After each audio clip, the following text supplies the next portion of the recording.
from my standpoint, and again, as a female, we have different hormones. But as a female, I need for my spiritual evolution to balance my hormones and to activate that healthy masculinity. If I don't activate my healthy masculinity, if I don't connect to my healthy masculinity, if I don't cultivate my healthy masculinity and balance my femininity with masculinity, I might be a woman or appear as a woman, but I might be weak as a woman, or I might start cultivating falsely male strength, which would also create an awkwardness around my being. So we have it all in the world: misinterpreted personalities, misinterpreted masculinity, femininity. So masculinity means discipline. That as a man, you know how to discipline yourself. Because all the addictive personality disorders, all the in general, to my mind, mental, emotional disorders that men experience, per se, men, we're speaking about men now, they come from the mother. There's the shadow of the mother, imbalances, hysteria, and all these other things, aggression. These are female qualities. A man knows how to calm himself down. A balanced man, a balanced masculinity. Again, every man has a feminine side, and femininity has to be balanced. It means all the bitchiness, all the hysteria, all the kind of excessive aggressivity, that kind of feminine aggressivity has to, all of these have to be balanced. And they're balanced by discipline. That's why when we look at spirituality, most of the spiritual paths were shaped by males, right? In the past many thousands of years. So we kind of don't have the reference point for the feminine spirituality, because feminine spirituality is more spontaneous. Feminine spirituality is a little bit different than the masculine path. And the masculine path always started with disciplining himself and with the ability to refine, or with trying to refine his feminine, this shadow side. So, and whether it was presented like this through all these different scriptures or yoga teachings or whatever other spiritual teachings, it doesn't matter. But it's somewhere there, between the lines, directly, doesn't matter. The main point was to control, not to control in a forceful way, but to apply will to restore, first of all, the will that has been suppressed by the imbalanced femininity and weak masculinity in the male life. So the imbalance comes when the gender roles in a family reverse, or when one of the parents, which is mostly male in this case, is not available, not present, or often absent, or emotionally not invested or not present, not participating, and not giving that sense of rootedness to the family. Both parents are supposed to give the sense of rootedness in a different way. But when there is a strong male, and the strong male is the one that amplifies peace, that is or comfort that is created by the female. And so when a grounded man is present, children have a feeling of security. Children have a sense of discipline. Children have a sense of a path. When the male is not present, or weak, or other issues are there, or under the shadow of a imbalanced feminine side, whether within him or by his partner, oppressed somehow maybe, that kind of a person will create a sort of maybe even a fake stability in the family, but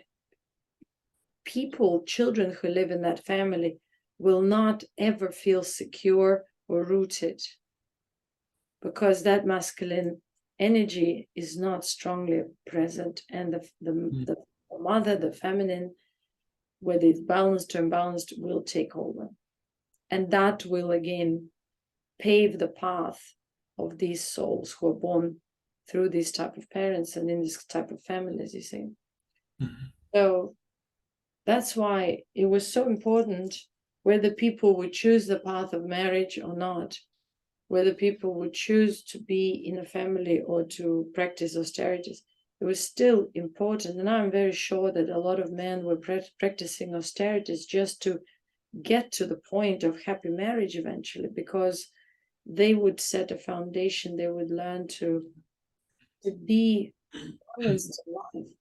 When I say control, I mean balance, that they're capable, they have that enough will and determination and devotion, because these are the male qualities, to set themselves right, to abstain from temptation, to abstain from becoming loose. We think that only women become loose, men become loose too. They go into addictions, and especially men actually drown in addictions now.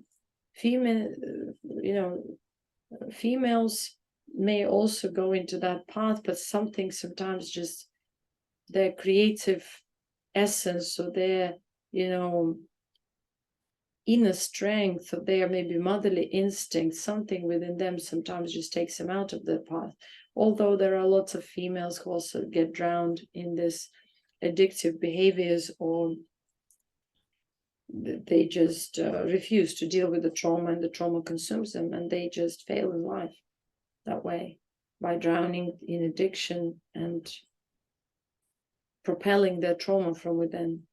So discipline and control is this ability to, first of all, observe also oneself as if from the outside. So this is the male kind of aspect, ability to withdraw and observe, ability to listen. And for both male and female, both the opposite qualities are very important. But when there is an imbalance, it's important to identify these qualities and try to cultivate them. For example, discipline. For example, cultivation of dedication to a certain things that you've chosen. A lot of men nowadays are fickle-minded. Today they choose one thing, tomorrow they switch. This is again a very feminine quality. Being like hiding, putting on masks, all this masculine narcissism is the shadow of a feminine, of a female who was present in their life, mother, maybe even sister, abusive mother. Because that creates this kind of a void, but the behavioral principle, the behavioral features, they remain. And they remain that way, even though you can hate your mom, you can isolate from her, you can dissolve all the connections on the surface, internally you will carry that shadow, and that shadow will start destabilizing your life. So that shadow is basically all that which we call chaos, sabotage. It's the energy of chaos, it's the energy of sabotage, it's the energy I don't care. It's the energy of a rebel. So if we identify that what is the feminine shadow, which is rebel, chaos, sabotage, destruction, aggressivity, then now we start questioning and contemplating what is then the male behavior?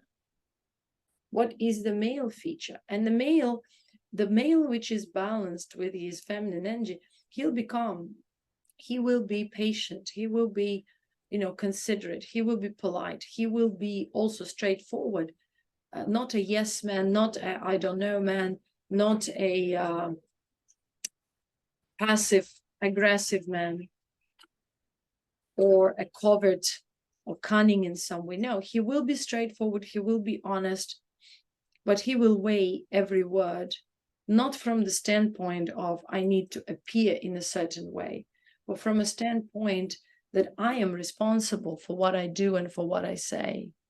I am responsible for my life and maybe for lives of others.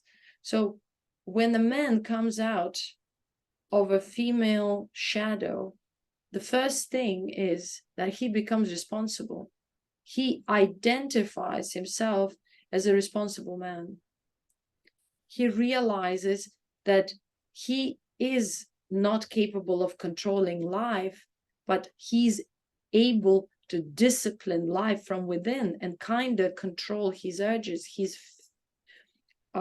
maybe feminine shadow, this restlessness, this chaotic negative energy that pushes him into addictive behavior, into promiscuous behavior, into just overall behavior of instability, causing instability, rocking the boat of life. And so when a man is balanced and stable and healed, he is intuitive, but he doesn't allow imagination to run ahead of him or to get better of him. He allows intuitive knowledge, which is combined with calmness, disciplined approach. Indisciplined man will start running around looking for experiences. Today I want ayahuasca, tomorrow I want LSD, after tomorrow I want alcohol, after tomorrow I want a lot of women and yachts, and I want to buy a new car. So the consumerism, the shopping, the spendthrift type of behavior, shopaholics, alcoholics, workaholics, all these behaviors are run by the imbalanced feminine energy within a man. Yes, females can also exhibit that because they also may have a shadow side of the mothers and so, and many people are like that. But we're not talking about it right now. We're speaking about the male aspect. Our spirituality is totally developed. The known type of spirituality is totally for males. It is not a female path. But for males, it could work partially, again, until we really speak real spirituality. And real spirituality is when you breach that line between the physical reality and non-physical reality, or subtle energetic reality. So, but in terms of psychology, it's still kind of relevant to our physical reality, our, even though it's still kind of intangible, but it's still sort of, it has resonance and touch with our physical reality. So we have to start with discipline. We have to start with observation, self-observation. That's why all these methods, practices are developed for males. Because, and again, we can call them as spiritual practices, but they are healing practices, because before we heal, there is no spirituality. We cannot find, we cannot even tune in to the higher frequency of love, because, of course, the ultimate goal for both genders is to be absorbed in that high frequency of love, which I would say 99.999 or more people have never experienced in their lives. Love is so rare frequency. And even we experience it in glimpses, it's not long enough to register it in our consciousness. And so we brush it off. And then the drama takes over, because what most of the people do not know, are not aware of, when you experience that strong love within yourself, when you become that love, at first you can only become it for a very short period of time. You can become it for an hour, for some days. But then what happens is that the higher frequency starts pushing all that low frequency to the surface to be seen, because consciousness ultimately wants to establish itself in love, because it is love. but all the distortions within that consciousness are not of the same frequency of love. So we may call it lower frequency, but let's call it different frequency. So this different frequency veils us and again comes to the surface because it's also there. And because it's there, we have this karmic experience in the body. And so even though we can experience love through whichever means, spiritually induced, emotionally induced, or kind of through connecting to someone truly close to us in soul, finding the soul connection from them, the drama will still take over until the person really refined themselves from within and establishes in that essence. And the essence is the pure consciousness. The pure consciousness means that is a consciousness which is free of this karmic, dramatic, you may say, patterns, right? Of feminine shadows, masculine shadows, these shadows, those shadows. So the ultimate goal is the unconditional higher frequency of love. Because when you are in that higher frequency of love, you are just walking happiness. So how can you not have love around? You'll be like a magnet. So instead of dreaming of love, thinking of this, that, understand the path. And the path, the first thing is discipline and healing.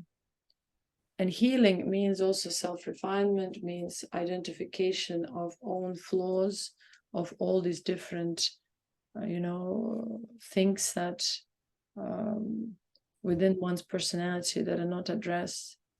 And to address them, it means to identify them as borrowed. You've borrowed them from your parents or from one of your parents. You borrowed them from someone. Fundamentally, they are never yours and they have never been yours.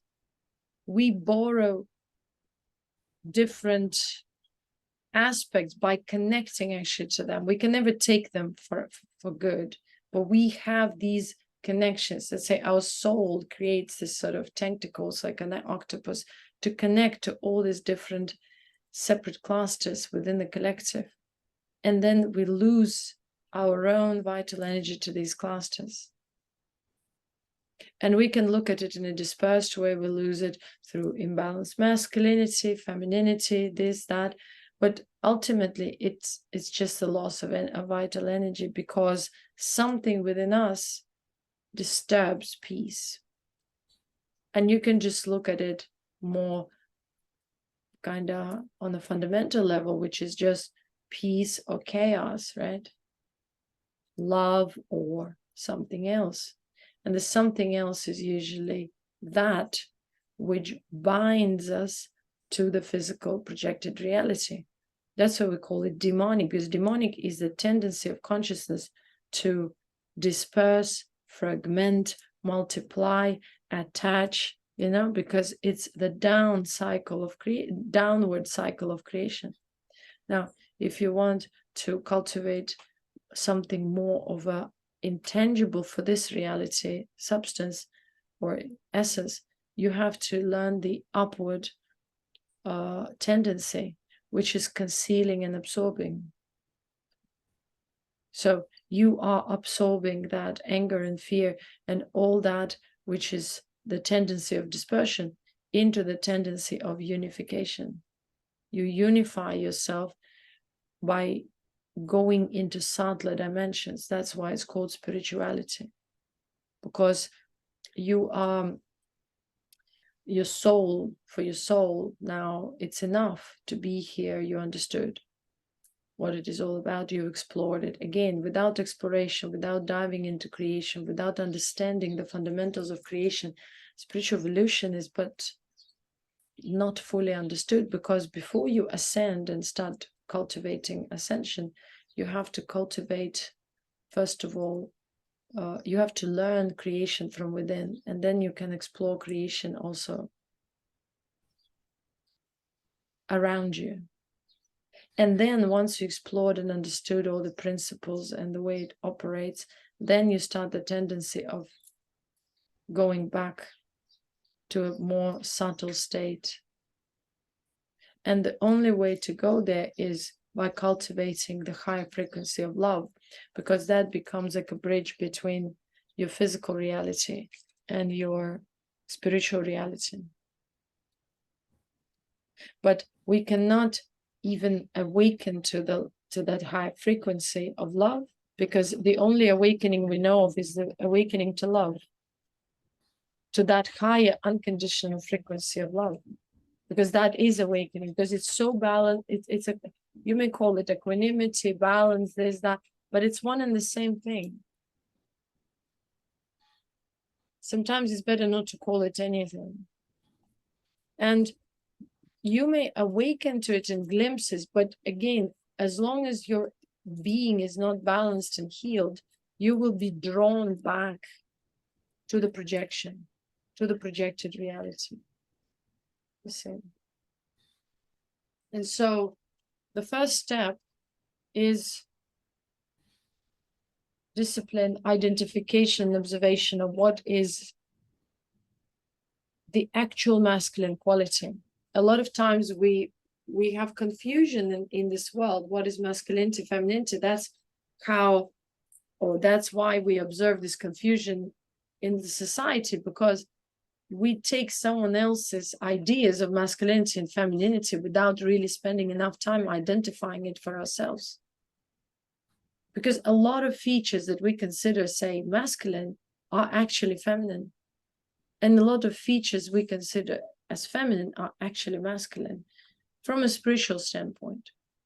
And once we gain clarity, we can kind of aspire at balance. First, we identify what is imbalanced, and then we start aspiring at balance once we kind of understand how to counterbalance that which is already balanced. And so if you let's say feel passive, if you feel procrastination, laziness, these are the features of imbalanced femininity. Addictions, all of these, chaotic energy, aggressivity even. There is aggression for protection. It's a different one. And there is passive aggressivity, hysteria, like all these other tendencies to attack, to self-defend, to do this and that. That's feminine.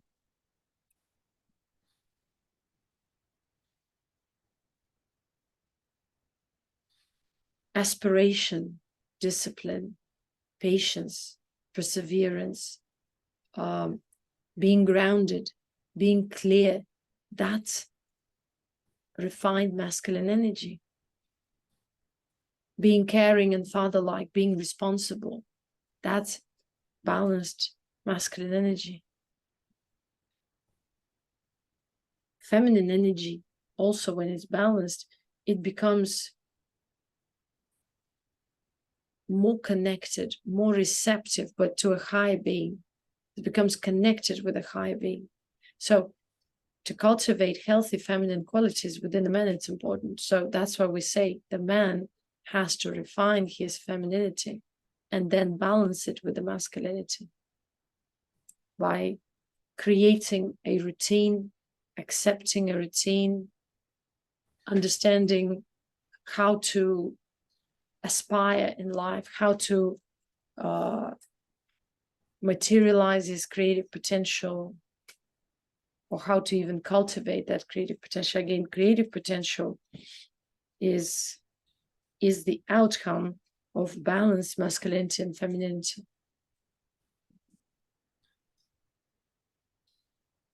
Let's say if you have a balanced and well-developed feminine side in you, but you also have a balanced masculinity, you can be a very good detective because you have that intuitive ability, but yet it doesn't get better of you. When it gets better of you, when the feminine aspect gets imbalanced, you become very sneaky and, cunning and try to get into other people's businesses, curious, kind of assuming, allowing imagination to delude you. So The origin of delusion is from an imbalanced feminine energy within a man. And the origin of delusion for a female is the imbalanced masculinity, or inability to even understand what is the feminine strength, and instead of running after the masculine strength or cultivating strength in the way that a man should. That's why we see an army of literally sick, mentally sick people. It's like almost everyone. We're living in a madhouse, right? So if you understand this, you start contemplating, what is a balanced masculinity or femininity for me? What is that? And if you know that the goal is the trust in life, again, you cannot experience high frequency of love if you don't know surrender. Sometimes we just need to surrender certain features within ourselves. And these features are, we feel a certain way, but we recognize that this is an imbalancing wave. So an ability to channel it somehow, to dissolve it, to dissipate it, or to express it in a constructive way is that which allows you to grow spiritually and to accomplish your refinement process successfully. Although the word accomplish kind of gives some kind of a finite, result, there is no, it's all an infinity. It's an infinite process, because we're diving into the infinity of creation. And to dive, it seems so scary. So we're just breaking through the barriers, through the limitations within. And these limitations, they're definitions of self in our existence. The more we dissolve these stale patterns, the more we expand and realize the existence in terms of infinity, at least for our human understanding at first, right? Because now I hear a lot of people try to give plenty of, pieces of advice in terms of relationships, how to build this, how to build that. Fundamentally, even if you build the most successful relationship, you are very connected, your soulmates, the trauma will still kick in, or it will appear in glimpses, whether you want it or not, because at this point, unfortunately, no one can experience 100% successful relationships because people are imbalanced. Self-sabotage, drama, some kind of pain will come up from time to time. We see this from, multiple stories of saints and people who were embarking at some point on this path. They were refined, they thought they were refined. But then when they went into marriages, when they went into connections, they still realized that they weren't fully healed and refined. And we're speaking in terms of wise men, sages. Now, what to say about average people who do not look at life as the way or as a platform for spiritual evolution? They look at everything as, okay, it's some sort of a, just an opportunity to be happy. And we so much chase this fake idea of happiness, which is based on absolutely nothing but maybe movies or someone else's hear and say, that we miss out on this core. What is happiness for me as a soul? What would be so important for me fundamentally? We miss out on that. And the result is that we just keep on bumping at people, opportunities, doing this for a while, then switching to something else. As long as we are restless at the core, we haven't balanced ourselves. We are not open to that frequency of love, and we have to work on ourselves. And to work, meaning to, first of all, what is the starting point? The starting point is you surrender to this, whatever you experience now. Fear, isolation, boredom, without acting externally on it. For example, your mind says, okay, I feel bored, let me puff, or let me take alcohol, or let me, watch porn, or, vent to someone. No. This is called discipline. Discipline is not just only like exercising and doing something. That's another type of discipline. But discipline is an ability to kind of tame yourself from within and say, you know what? Yeah, I feel restless. I feel like I want to do something and get out of my shell, but can I really? And then embracing your body, being in your body, and taming yourself. When you want to run, you just say, I sit down and I observe this feeling and I dissolve it by reminding myself that I'm much bigger than this limitation. So even though I feel the pain, I can also start feeling the essence, and the essence has to take over. Then the process is approached correctly, because once the essence takes over, you get absorption. And absorption means you absorb that negative energy. You can even focus on pain, and pain becomes absorbed into that, blissful feeling. But not everyone can do it. So in terms of emotions, if you feel certain emotions, you just sit with it, and it actually draws you within. That's what's good about so-called suffering. Again, suffering is, we are labeling certain experiences suffering. It's a particular emotion that is making you feel suppressed, contracted, uncomfortable. Any negative energy could be described as a contraction. That's what we call it, stress. Stress means contraction of nervous system, suppression within, right? So observe it. When you give it the higher charge, meaning you give it focus of a higher consciousness, you observe it with that sort of, detachment, you acknowledge it, right? And you shine the light of awareness. The light of awareness absorbs it, and it's over. And that which was pain, discomfort, contraction, releases. Your nervous system only knows relaxation or contraction. So the way positive energy plays out through your system is relaxation. And the deeper the relaxation, the more bliss, the more you're able to tune into high frequency.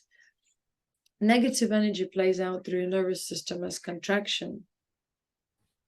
And when contraction reaches a certain level, it becomes pain. Because through contraction, you also lose energy. Because you focus on negative thoughts that the contraction is pushing you to generate.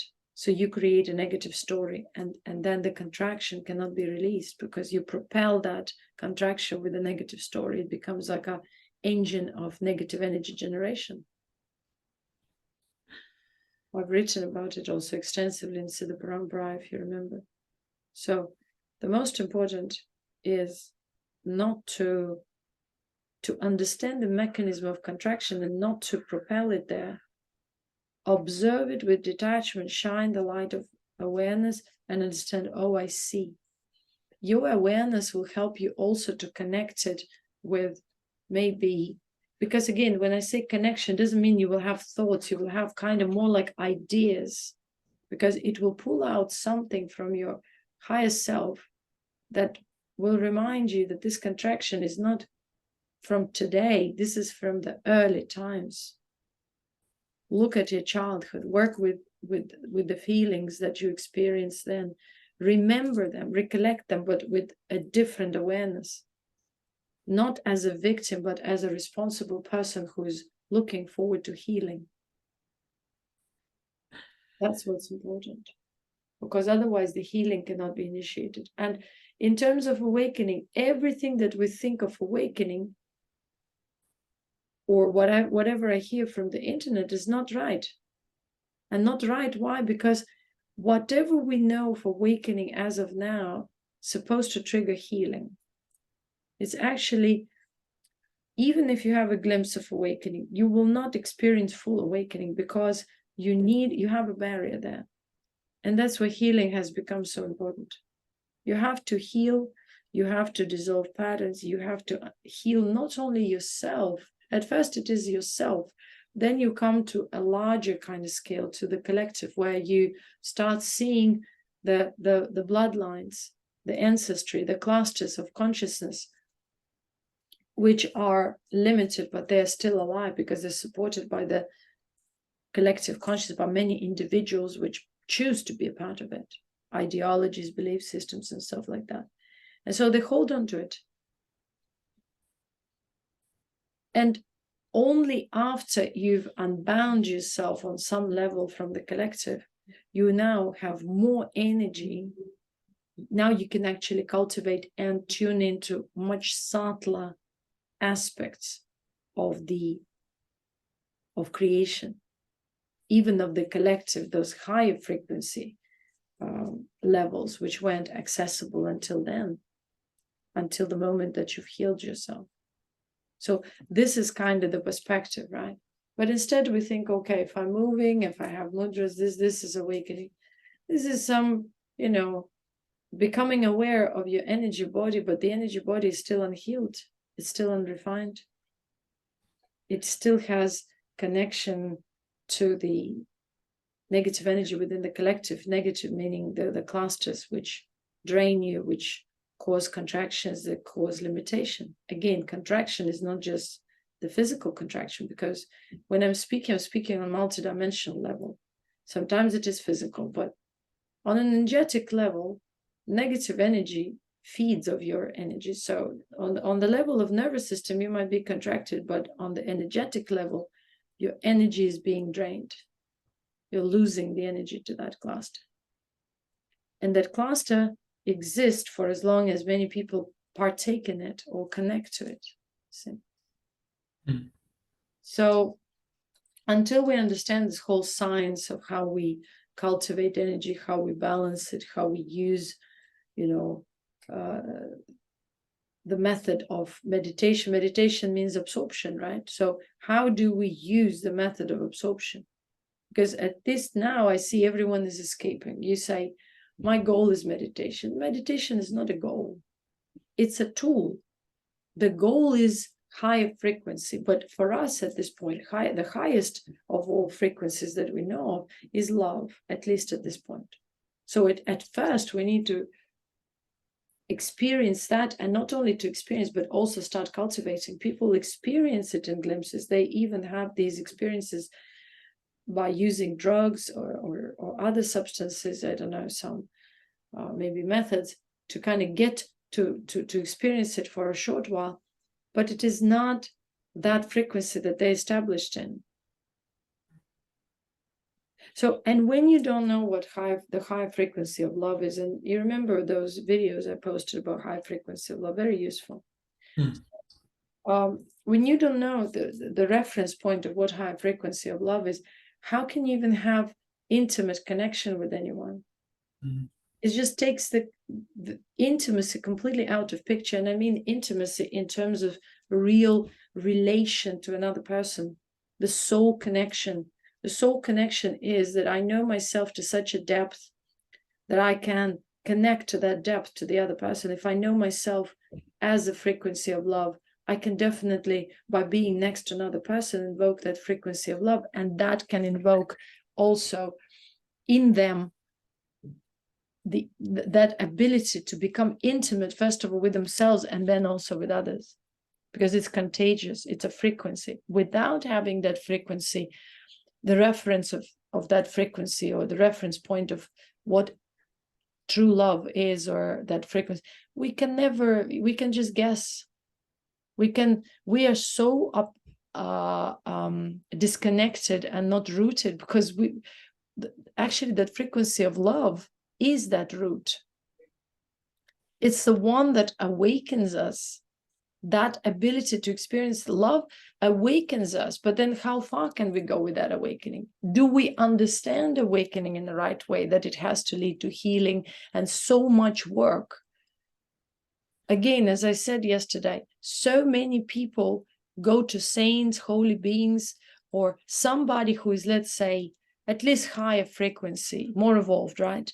And then they come back all inspired and receive blessings, but they don't understand that the blessing means that you've now got a ticket to a hard work, to the theater of life in such a way that no one else maybe yet got it, you will go through a lot of hardships, and you will face pains that are so suppressed, so unidentified yet. But since you wanted liberation, you prayed for freedom, you wanted to get rid of clasps of your own and the collective corruption, then here you go, work with it, do something.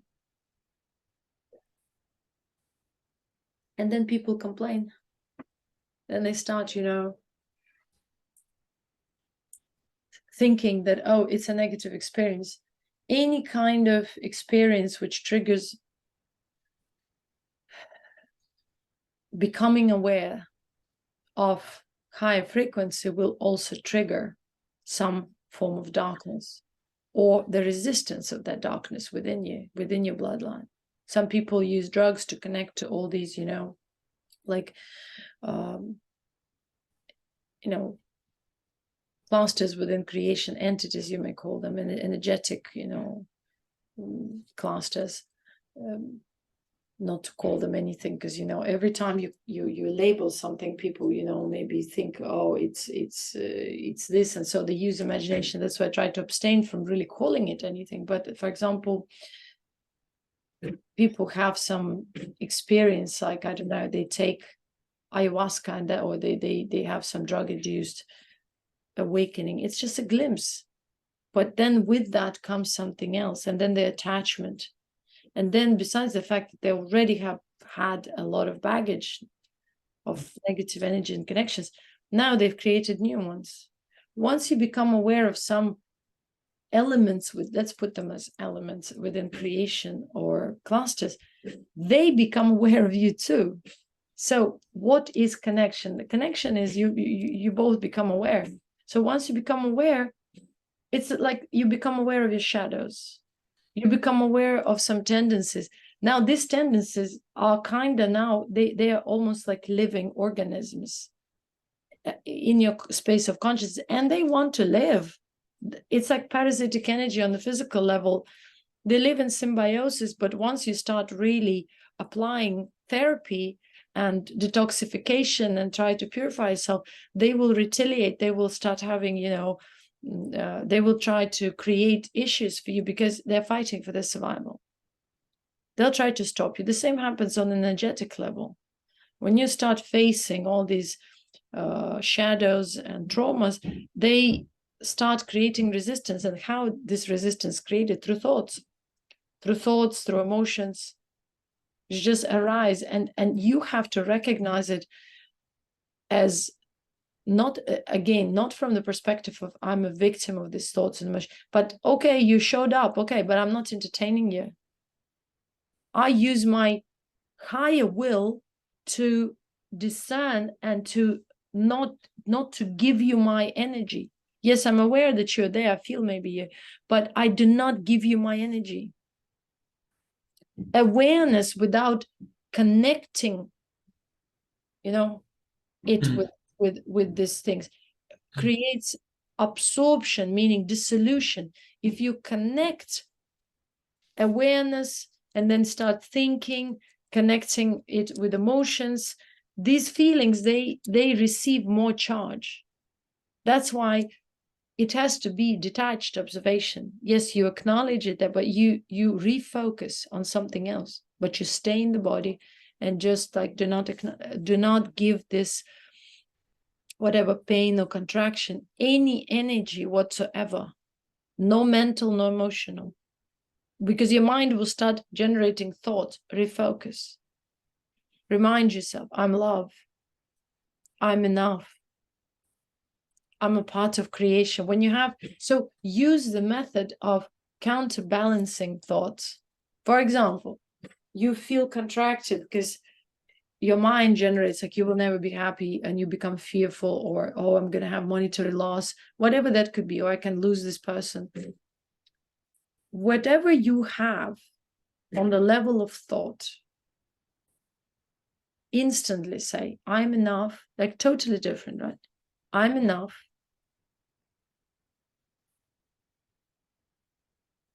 Observe it without actually having a thought, but if thought kind of knocks on your door, on your mind, then you say, my life is going to be great. My life is great already. You know, I am healing. So all the different type of frequency verbal formations, for example, I'm healing. Instead of becoming a victim and saying, oh my God, again, this negative energy, I am healing, because that should be an indication for you. Oh, I'm healing. I'm healing. I'm getting better. Or I am ready to face life with courage. I survived until now. My life is going to be even more prosperous from now on. I am love, and whoever loves me will be there with me. These kind of understandings, affirmation. People, you know, I don't like this word affirmation because it doesn't really, but it's kind of, it's a counterbalancing force. Because negative energy is not just emotion or feeling or thought, it's all together. And in order to absorb it easily, you have to kind of dismantle this mechanism, not to allow the negative energy to create the engine, the generator. So you have to disconnect thought from the feeling and from emotion. Whatever, mostly you will feel contraction and the feeling. The most important, not to create a story and not to pump it with emotion. But even if you have a feeling and emotion, do not give it a story. That's the main principle.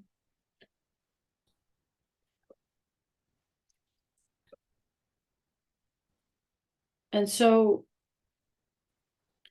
the other point is surrender, because again, how can you surrender? What do you surrender to? Do you surrender to the negative energy? Do you surrender to the positive energy? Do you even think of this? Surrender, again, cannot be experienced just like that. It's the ultimate trust in life. And life is also God and higher being, and that you're just taken care of, that you're not born to suffer, but you're born to be carried to the higher reality.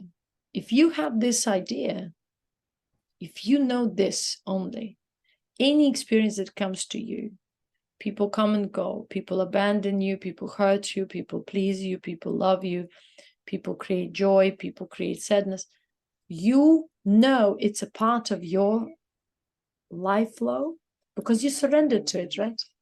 And it's the same as to be surrendered to God, because life is a part of divinity, divine existence, eternal existence. I mean, all of these are human notions and words, but for me, it's an existence, it's creation. I surrender to creation means if creation takes away something, I say thank you. If creation brings me something, I say thank you. When it's pain, it's difficult to say thank you because it's so painful. But if you know it's temporary, or if you really say, I want to know the reason for it, your mind will finally find a solution. It will create circumstances for you to hear the solution, to find out about it. What is it?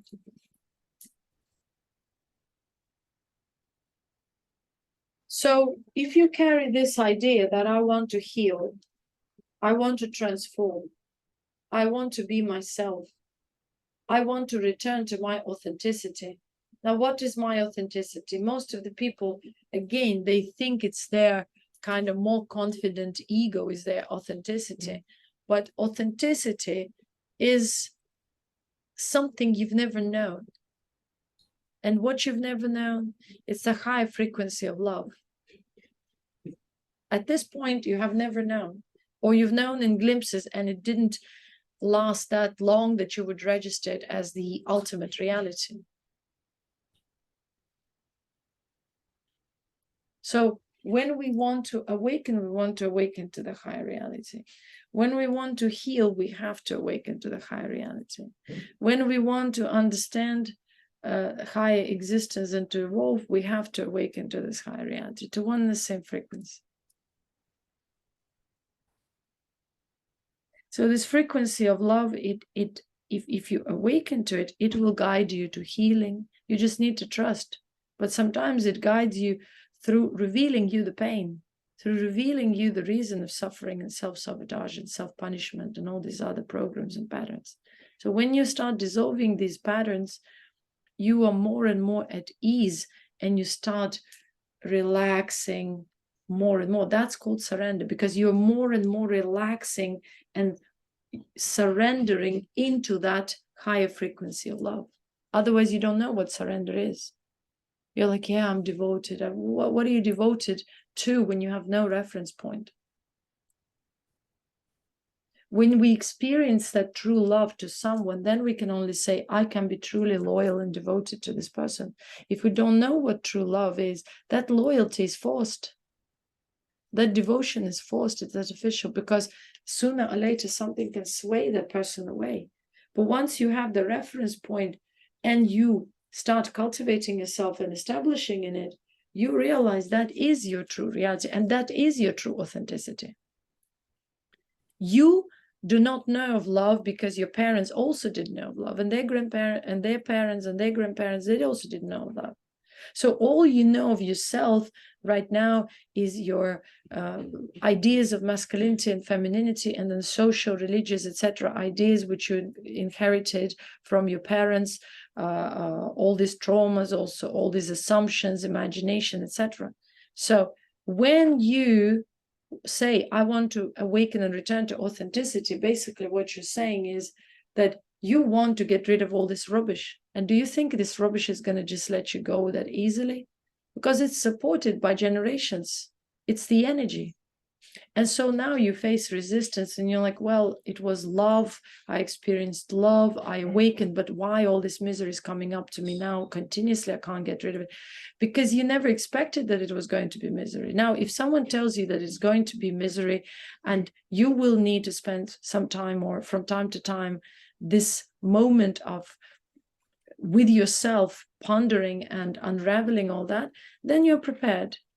And all that is not even spiritual journey yet. It's all just a preparation stage. That's where most people get deluded, and they think, oh, I had this feeling of love. I can a little bit get into absorption, feel this in glimpses, but then they neglect and remove that work from themselves. They just, rebel. They don't want to face these difficulties. They don't want to face the pain, don't want to dig down and get to the bottom of why they feel contracted, why they sabotage, why they're still egotistical, why they approach spirituality in a from consumerism kind of point of view, or in an egotistical way, or they go into all these experiences for all wrong reasons. Is because, or they create that this is my goal. The goal is only one, is to surrender to the flow of life, which is a part of creation. Meaning to surrender to creation. No siddha, no yogi, no enlightened being became that unless they knew what the frequency of love was and they surrendered to it. It means they accepted life with whatever, because they accepted the journey of healing and dissolution of karmic baggage, because without that dissolution, they would still be bound to the body, and they would still be bound to coming back to the body again. And so because they understood this process, they embraced the journey with all its highs and lows and whatnot. And so the majority of current people, this young generation, old generation, young meaning all the people born in the past many hundreds of years, thousands of years, all this generation of the Kali Yuga, let's say, is a generation that doesn't know of true devotion, true dedication, true sacrifice, because we think of this all in an external way, but true sacrifice and dedication is not external, it's internal. It's when you surrender and understand that I came here to work not in that kind of, again, hard-working way, manually, action-wise, but the work is actually in letting go. That's the only work. And this is the hardest, that I just came to let go. And to let go doesn't mean, again, to lose, because when I say let go, people say, oh, it must be loss. No, it means that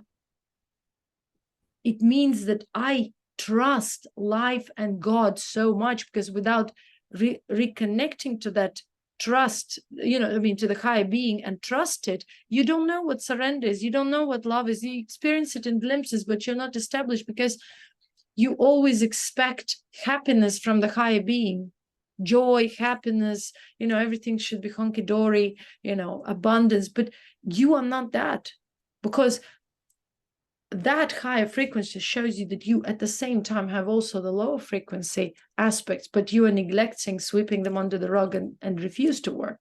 Now, we are not supposed to have the mindset, I want happiness in this world, or I want just to embrace my suffering and be a martyr. We should not even have such ideas.